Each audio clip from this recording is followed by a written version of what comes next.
Un vieil homme riche vivait dans un village.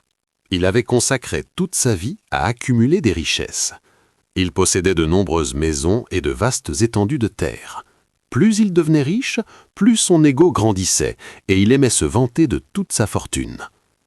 Un jour, alors qu'il était assis devant sa maison, un bâton à la main, un homme pauvre, connu pour être un peu simple d'esprit, passa devant lui. « Pourquoi tenez-vous ce bâton ?» demanda le pauvre. L'homme riche décida de lui jouer un tour. « C'est un bâton spécial, » répondit-il. « Il doit être donné à un idiot.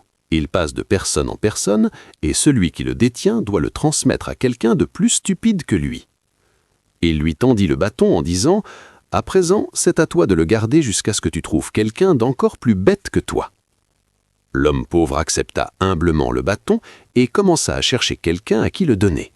Mais comme il était le moins intelligent du village, il ne trouva personne à donner. Quelques semaines plus tard, il apprit que le riche était malade et mourant. Il alla le voir pour lui rendre hommage et lui dire qu'il n'avait trouvé personne à qui transmettre le bâton. Après qu'ils aient parlé de la santé de l'homme riche, le pauvre lui demanda ce qu'il adviendrait de son argent après sa mort. « Je dois tout laisser dans ce monde, » répondit l'homme riche avec amertume. « Je ne peux rien emporter avec moi. » Il tomba dans un silence sombre. L'homme pauvre réfléchit un instant, puis il lui tendit le bâton. « C'est à vous de prendre ce bâton. Je viens de réaliser que vous êtes encore plus stupide que moi.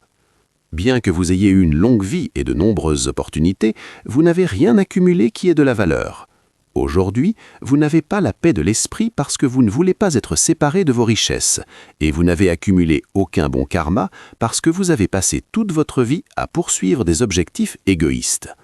Dans quelques jours, les tonnes d'argent que vous avez amassées auront pour vous la même valeur que des tas d'ordures.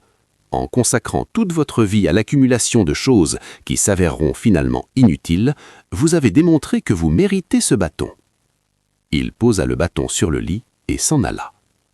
Et vous, consacrez-vous votre vie à des choses qui ont réellement de la valeur ?